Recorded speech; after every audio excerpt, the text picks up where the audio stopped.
எல்லா புகழும் இறைவனுக்கே. Welcome to my channel Thopputhurai தோழி.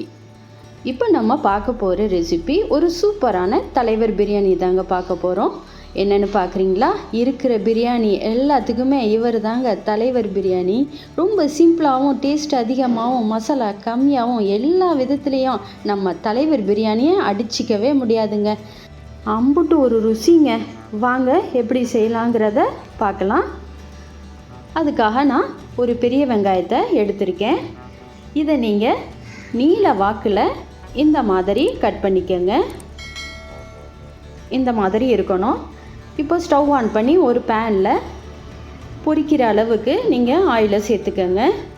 இதை நம்ம இப்போ பொரிச்சிட்டு எடுக்க போகிறோம். இப்போ அந்த ஒரு வெங்காயத்தையும் இதே மாதிரி அதில் சேர்த்துட்டு நல்லா செவக்க வறுக்கணும். நல்லா ஃப்ரை ஆகுனதும் அதை அப்படியே ஒரு பிளேட்டுக்கு மாற்றிக்கங்க. இது தாங்க இந்த பிரியாணிக்கு டேஸ்ட்டே.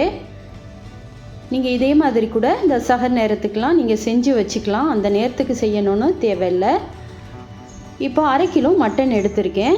இப்போ இதில் சுத்தமாக க்ளீன் பண்ணிவிட்டு நம்ம மசாலாவெல்லாம் சேர்த்துக்கலாம். இப்போ இது கூட 2 டேபிள் ஸ்பூன் அளவுக்கு இஞ்சி பூண்டு விழுது சேர்த்துக்கிறேன். கூடவே 2 டேபிள் ஸ்பூன் அளவுக்கு தயிர் சேர்த்துக்கிறேன். இது கூட 2 டேபிள் ஸ்பூன் அளவு பிரியாணி மசாலா சேர்த்துக்கிறேன். கூடவே 1 டேபிள் ஸ்பூன் அளவு தனியாத்தூள் சேர்த்துக்கிறேன். கூடவே 2 டீஸ்பூன் அளவுக்கு கரம் மசாலா சேர்த்துக்கிட்டேன். கூடவே 1 டேபிள் ஸ்பூன் அளவு தனி மிளகாய் தூள் சேர்த்துக்கிட்டேன். காரத்துக்கு தகுந்த மாதிரி சேர்த்துக்கோங்க. இப்போ 1 டீஸ்பூன் அளவு மஞ்சத்தூள் சேர்த்துக்கிட்டேன். இதுக்கு தேவையான அளவு உப்பையும் சேர்த்துக்கோங்க. கூடவே கொஞ்சமாக மல்லிக்கீரையும் சேர்த்துக்கோங்க. அது கூட நம்ம வறுத்து வச்சிருந்த வெங்காயத்தை பாதி இதில் சேர்த்துட்டு மீதி பாதியை அப்படியே வச்சுருங்க. நம்ம அதை பிறகு யூஸ் பண்ணிக்கலாம்.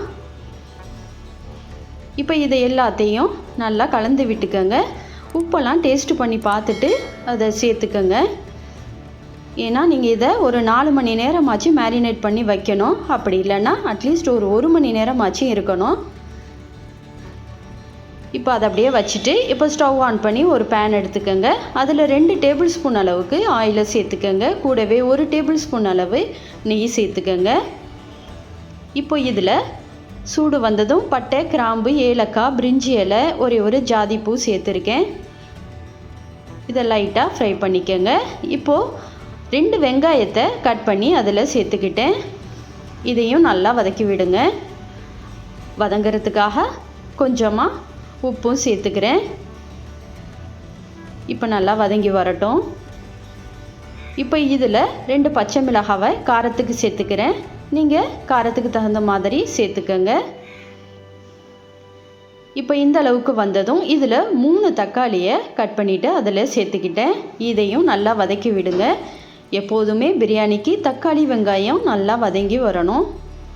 இந்த அளவுக்கு வந்ததும் நம்ம மட்டனை மசாலா சேர்த்து வச்சுருந்ததை இதில் சேர்த்துக்கலாம். இதை ஒரு 2 நிமிஷம் அந்த தக்காளி வெங்காயத்தோடு கலந்து விடுங்க. இதில் தண்ணி எதுவும் அதிகமாக சேர்க்கக்கூடாது. நம்ம வடித்து தான் கொட்ட போகிறோம். அதனால் கொஞ்சமாக இந்த அளவுக்கு மட்டும் சேர்த்துக்கங்க. இப்போ இதே மாதிரி நல்லா கலந்து விடுங்க. நான் உங்களுக்கு காட்டுறதுக்காக இதில் செஞ்சுருக்கேன். நீங்கள் குக்கர்லேயே கூட இதை வதக்கிட்டு நீங்கள் குக்கர்லேயே கூட வேக வச்சுக்கலாம். இதை அப்படியே நான் குக்கரில் மாற்றிக்கிறேன். உப்பு மட்டும் டேஸ்ட் பண்ணி பார்த்துக்கோங்க. இப்போ இதை கலந்து விட்டுட்டு இதை ஒரு 2 விசில் விட்டு வேக விட்டு எடுத்துக்கோங்க. இப்போ 1/2 கிலோ அளவு பாஸ்மதி அரிசி எடுத்திருக்கேன். இதை ஒரு 1/2 மணி நேரம் மட்டும் ஊற வச்சுக்கோங்க. ஏன்னா நம்ம வடித்து தான் சேர்க்க போகிறோம். அதனால் ரொம்ப ஊற வேண்டாம். இப்போ ஸ்டவ் ஆன் பண்ணி ஒரு பாத்திரத்தில் தண்ணியை சேர்த்துக்கிட்டேன். இப்போ ஒரு பக்கம் மட்டன் வெந்துகிட்ருக்கு. இப்போ நல்லா கொதி வந்ததும் நம்ம ஊற வச்சுருந்த அரிசியை சேர்த்துக்கலாம். அதுக்கு தேவையான அளவு உப்பையும் சேர்த்துக்கோங்க. கொஞ்சமாக ஆயில் சேர்த்துக்கோங்க. ஏன்னா அரிசி ஒன்றோடு ஒன்று ஒட்டாமல் நல்லாயிருக்கும். இப்போது மட்டன் நல்லா வெந்து வந்துருச்சு. நம்ம அதை திறந்து பார்த்திங்கன்னா உங்களுக்கு ஒரு 3/4 பதத்துக்கு வெந்திருக்கும். ஒவ்வொரு ஊருக்கும் ஒவ்வொரு மாதிரி மட்டன் வேகும். நீங்கள் அதனால் அதுக்கு தகுந்த மாதிரி வேக வச்சு எடுத்துக்கோங்க. நான் 2 விசில் தான் வச்சுருக்கேன். சென்னையில் மட்டன் ரொம்ப சாஃப்டாக இருக்கும், அதனால் அதுவே போதுமானது. இப்போது கிரேவியை தனியாகவும் அந்த குழம்பை தனியாகவும் வச்சுருக்கேன். இப்போது இது எந்த பதத்துக்கு இருக்கணும்னா, நம்ம ஃப்ரைட் ரைஸுக்கு இருக்கிறது மாதிரி அரிசி இருக்கணும். ரொம்ப வேக வச்சிட வேண்டாம், அதுக்காக ரொம்ப அரிசியாகவும் இருந்துடக்கூடாது.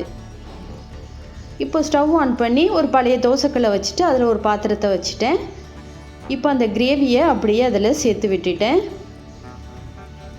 இப்போ வடித்த சோத்தையும் நம்ம அதில் சேர்த்து விட்டுடலாம்.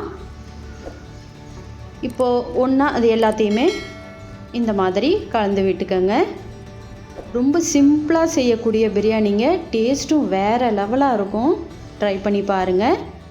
இப்போ அந்த ஆணத்தை அப்படியே மேலே சேர்த்து விட்டுருங்க. இப்போ அதில் கொஞ்சமாக புதினா மல்லியை சேர்த்து விட்டுருங்க. கூட நம்ம ஆல்ரெடி எடுத்து வச்சுருந்த வெங்காயத்தை இதில் எல்லாத்தையுமே சேர்த்து விட்டுருங்க.